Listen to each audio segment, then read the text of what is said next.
We ready to start? Yes, sir, let's go. Good.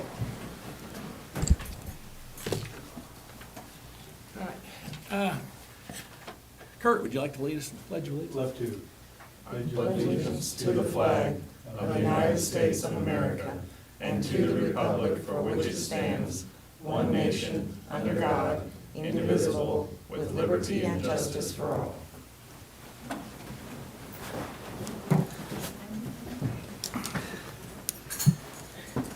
Morning, everyone. Morning. Welcome to the June 22nd Board of County Commissioners, 2020.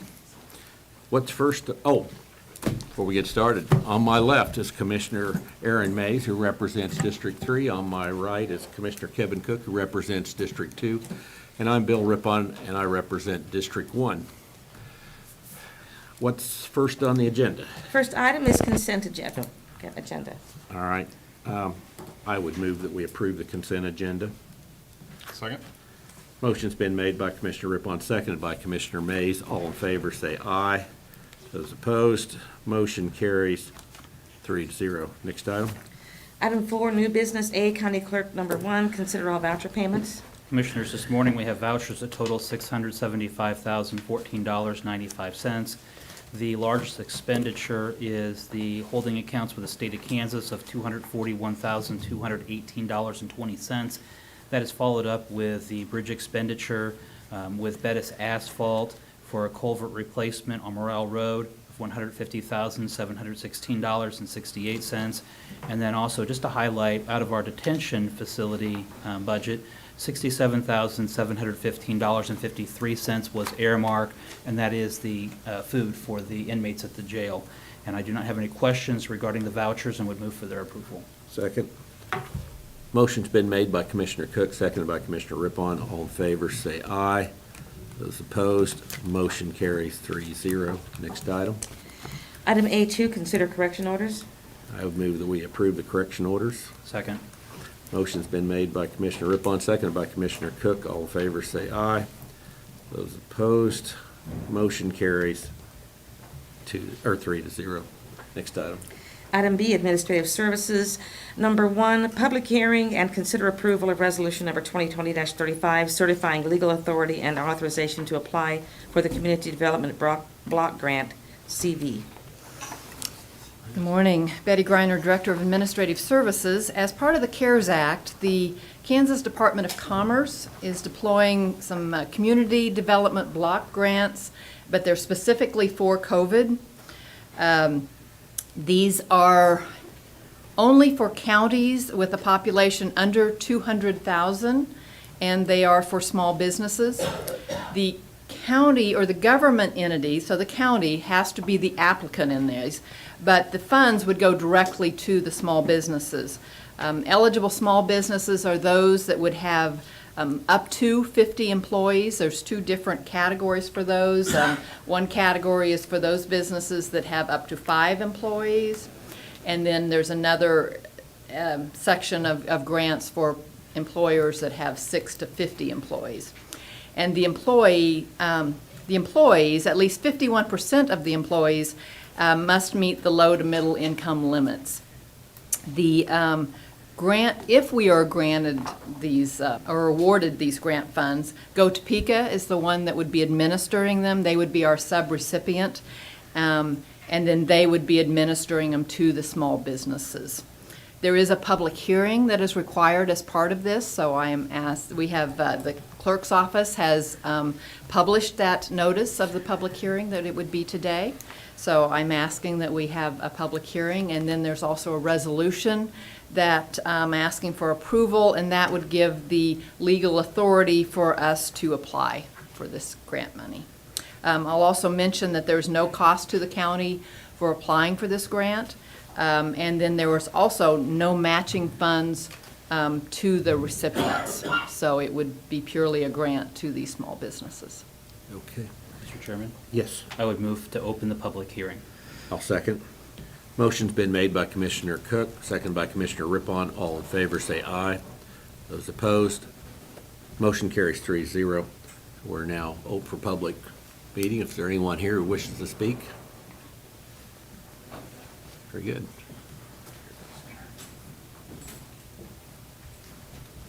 Good morning, Commissioners. Curtis Sneeden, Greater Topeka Partnership.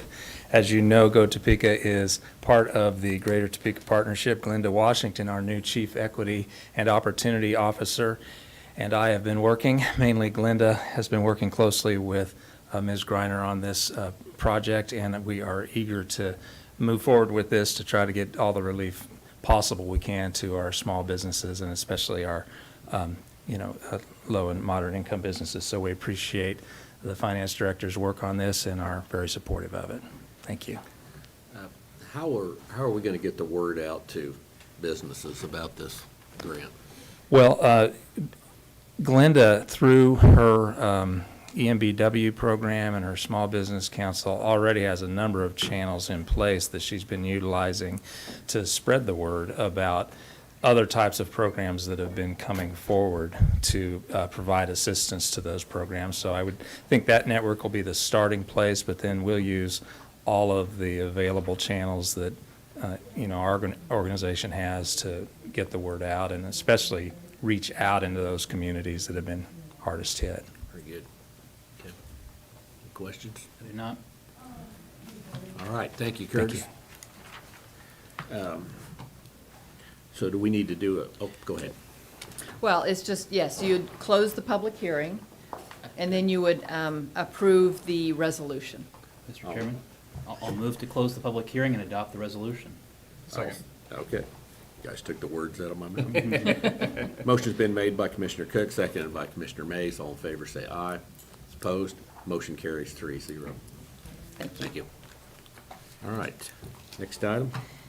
Item C, Bond Council. Number 1, public hearing on the issuance of Shawnee County, Kansas for its taxable industrial revenue bonds, which will finance the acquisition, renovation, and improving of the AT&T building at 2020 Southeast Avenue to be leased to 2020 Southeast 6th LLC, and consent by the county to the company's request to the Board of Tax Appeals for an exemption for the facility from ad valorem taxation for a period not to exceed 10 years.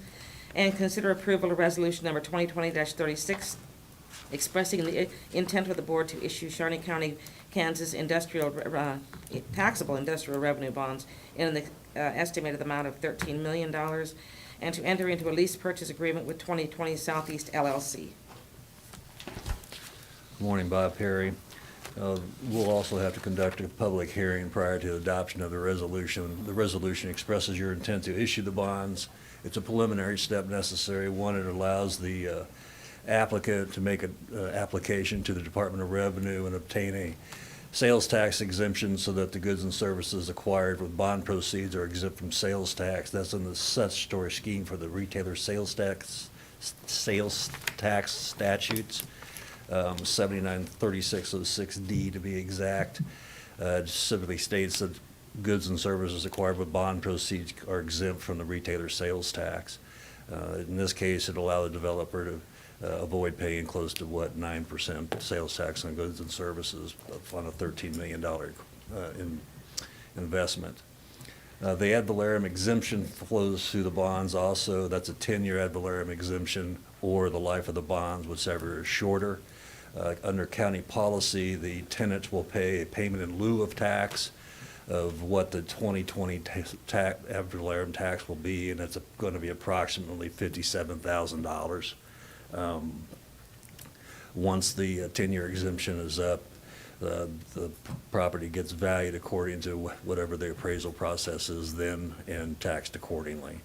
They intend to issue these bonds in a series of bonds over a series of years because of the nature of the project, and allow them to lease the project down in a timely manner, in an efficient manner. It's anticipated that each series of bonds will have its own sales and ad valorem exemption. However, from my experience with these projects, and lucky the applicants, lucky to freeze the counsel to the applicant, his experience is you can put $13 million into a building like this, but it won't raise its value for tax purposes, $13 million. I mean, the HVAC at $5 million improvement just won't do it. We've had a conversation with Steve and, was it Stacy? In the appraisal's office, and they concur it will add value, but it won't be what's getting put into it. Once the terms and provisions of the bonds are agreed to and the applicant's ready to proceed, I'll be back with another resolution which would authorize the actual issuance of the bonds. The step today is to conduct a hearing, which is necessary under the IRB statute to allow for the applicant to receive an ad valorem exemption. There's been a cost-benefit analysis on file with Cindy's office for several weeks now.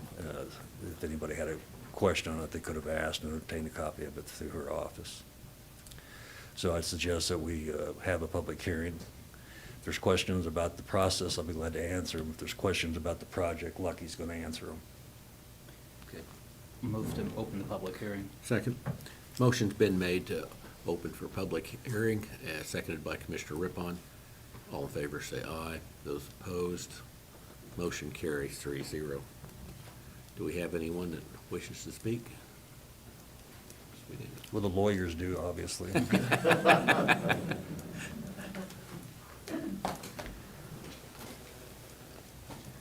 Lucky DeFreeze appearing today on behalf of AIM Strategies and the commercial group. I'll be brief. I know you probably worry when an attorney indicates that he'll be brief, but let me just say we appreciate your willingness to consider partnering with us in this project.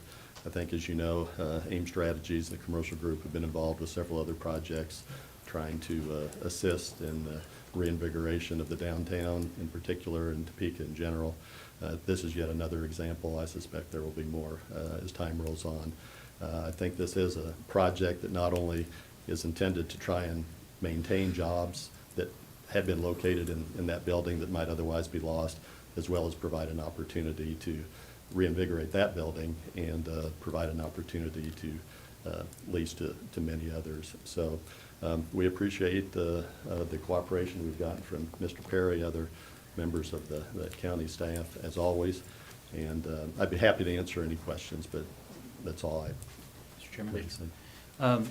Lucky, we had some discussions leading up to this with bond counsel and yourself and county counselor on the structure of this, and knowing that AIM Strategies would be going in and doing a multi-year renovation of the building, which is great improvement for downtown Topeka.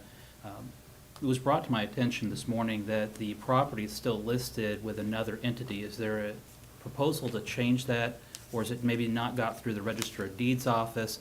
Because the property is listed under Eudora Housing Authority, or Eudora Senior Housing LP. Is there a change in that, or? I think that is the entity that it was listed under. I'm trying to. That's how it's listed in the appraiser's office. Okay. It's still the Register of Deeds office. It's my understanding, we're talking with Lucky and Seth. Once we get this project rolling, they're going to transfer it over to the 220 LLC. Okay.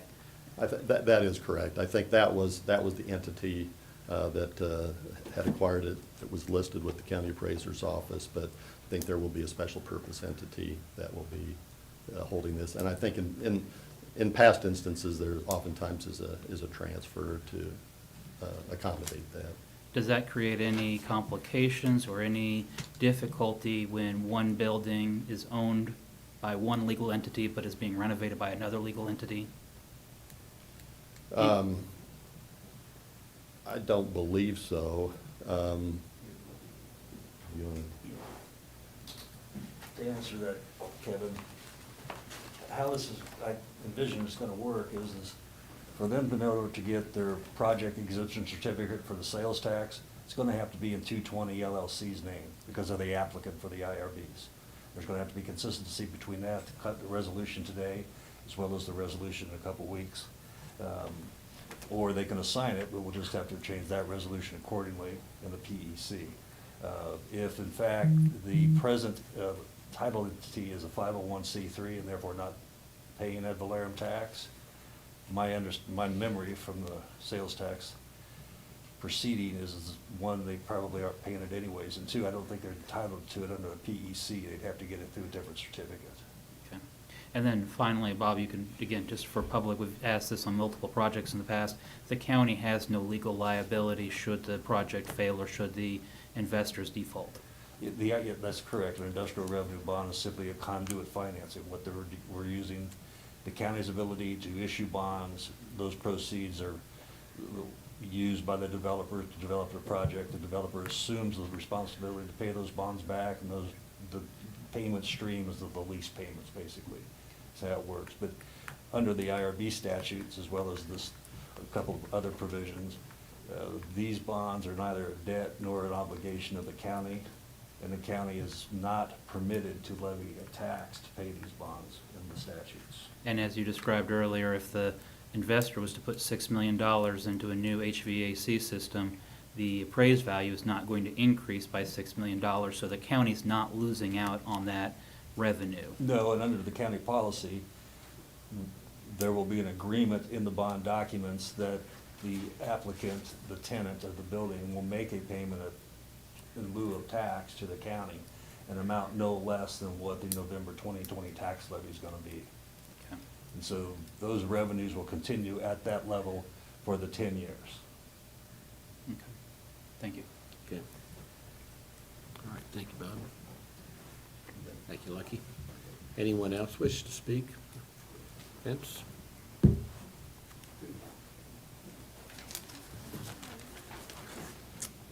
Well, good morning, Commissioners. I'm Vince Fry. I'm president of Downtown Topeka Incorporated.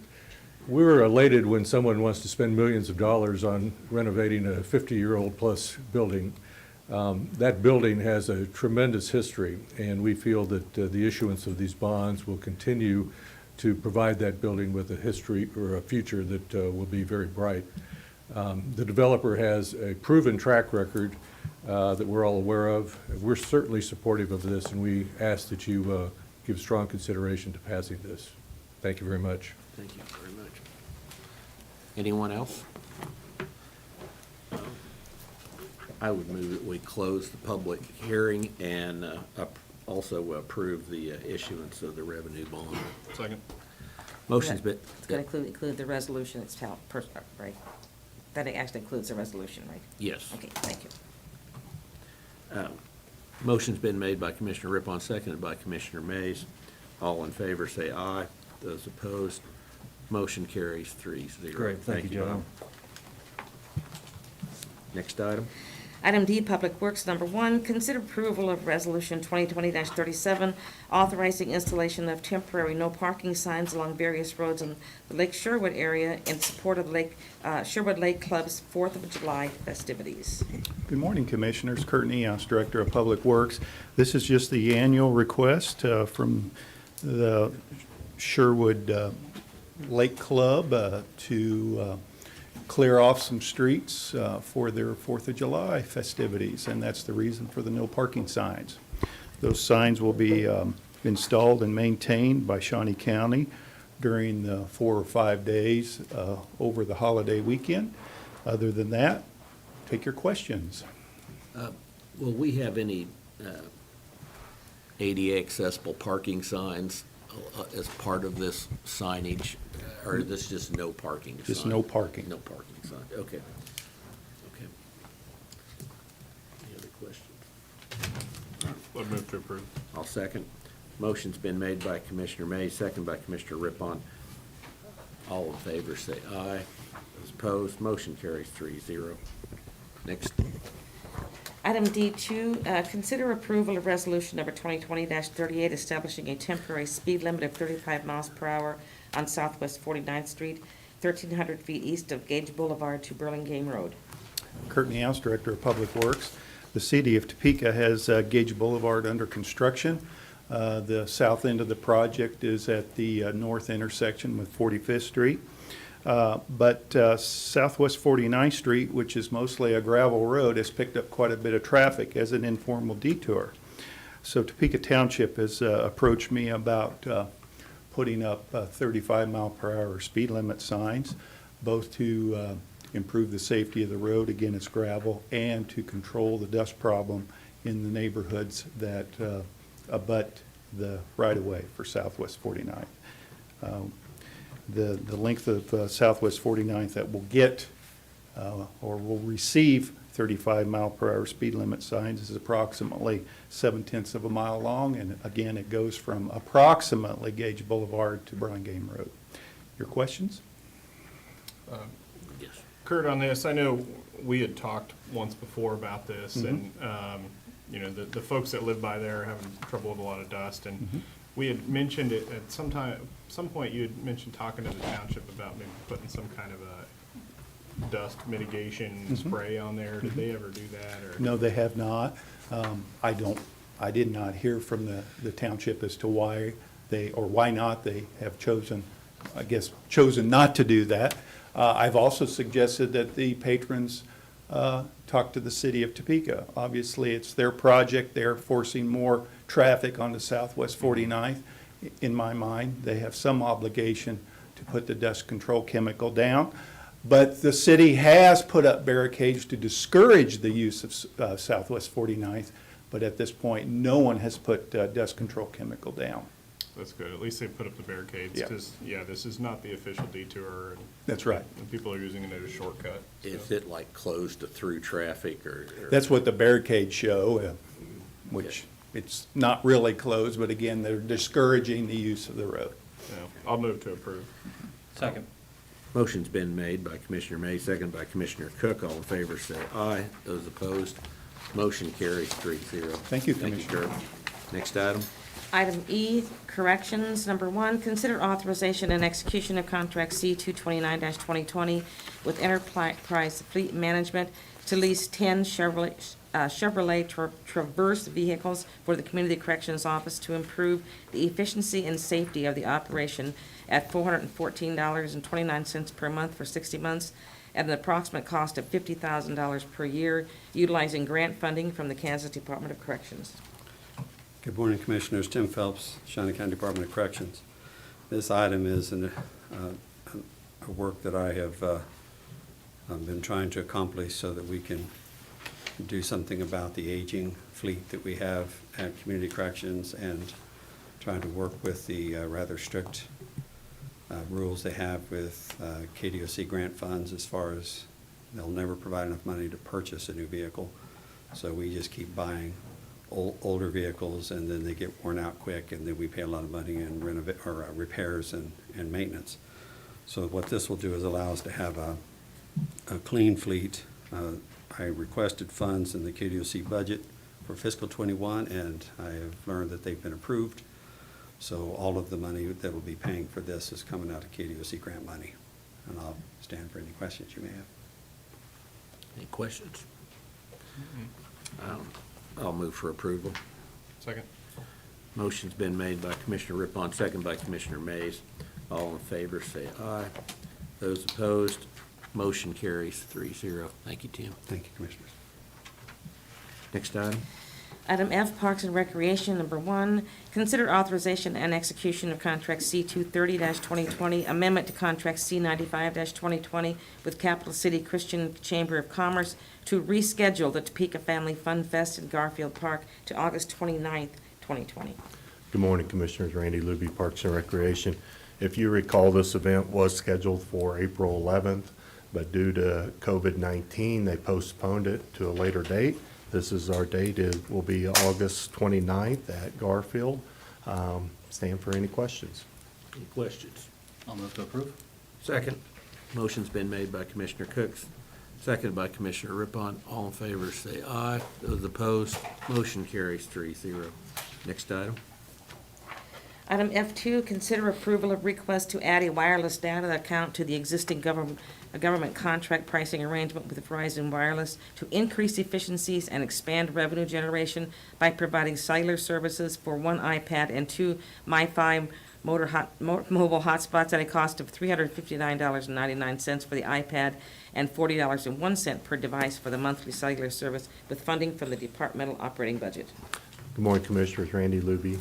Again, this is an iPad and a MiFi hotspots for the Lake Shawnee area for our ball programs, and it allows for streamlining of the games, as well as internet access for staff as well as patrons. Be glad to answer any questions you may have. What area is this? Is this around Be Bettis? more for the Bettis area and Lake Shawnee girls area. Okay. All right. Is there not a, I'm sorry. Go ahead. No, you're Is there not a Wi-Fi network out there? There is not. Have we looked into what Yeah, that would take? I don't see Pat here. I mean, We- obviously, it's gonna be more than $40 a month. Right. It was but- very expensive to get the lines in, if I remember right, from Pat. And this is basically an alternative. Okay. Do we have hotspots in our, like our rec centers and? I'm not 100% sure on that, Commissioner. I can find that out for you, though. I'm just interested. I'll move for approval. Yeah, I'll second. Motion's been made by Commissioner Rippon, seconded by Commissioner Mays. All in favor, say aye. Those opposed, motion carries 3-0. Thanks, Thank you, Randy. Commissioners. Next item. Item 5, Administrative Communications. All right. All right. Go ahead. Commissioners, Randy Luby, Parks and Recreation. I just wanted to report, we did have our first ball tournament this, I guess it's this summer. And we had girls and boys playing. We received multiple compliments of the way we were keeping the bathrooms clean and the dugouts clean in between games. And it was good to get back to some normalcy for playing ball. Also, did want to mention our pools will be opening today. All of them except, again, for Rossville, who's under repair. So, Could you tell us how the repairs are going at this point? I know. very well. We did find the major leak, and they are sure they can fix it now, which that was, the hardest part we had was trying to find this leak, and I saw the pipe and the hole in the pipe, so confident that it'll get done here in the next couple weeks. Okay. On the pipe, is there any reason, do we know why the hole was? I don't know. It was cracked, and you could see the crack and then the hole. It could have been from settling. I really don't know. Any other questions? No. Thank you, Commissioners. Thank you.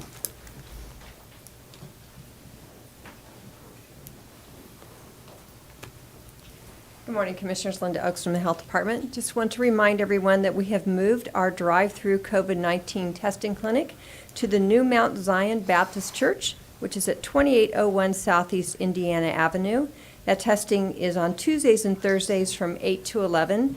Anyone who has 2 symptoms of COVID-19 can be tested. The testing is free. And the number to call for your appointment is 251-4949. Thank you. Thank you.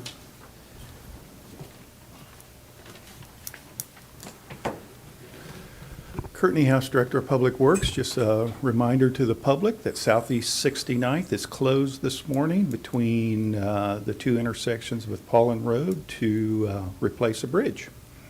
Thank you. Thank you. Anyone else wish to speak? Commissioner Mays, do you have anything to report? Nope. Commissioner Cook? I don't have anything either. Okay, thank you.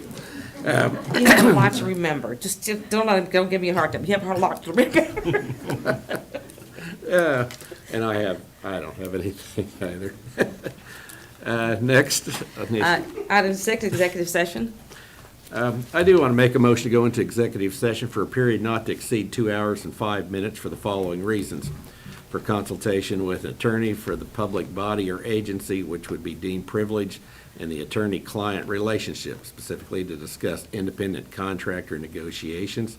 This shouldn't exceed 10 minutes.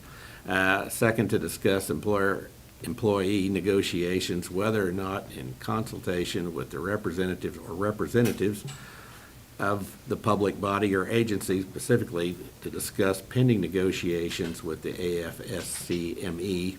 This will be for 5 minutes. Third, to discuss personnel matters of non-elected personnel, specifically to discuss compensation for certain employees, not to exceed 20 minutes. And last, to discuss personnel matters of non-elected personnel, specifically to interview for open classified position. This will start at 10:30, and we should, these are the interviews, yes. This will be 3 interviews, starting at 10:30, and then 11, and then 11:30, not to exceed 90 minutes. No action is taken expected at this time. So we are in executive session. Motion to go into this. I'll second. Motion's been made by Commissioner Rippon, seconded by Commissioner Mays. All in favor, say aye. Those opposed, motion carries 3-0. We're now in executive session. We go into the basement. Sorry.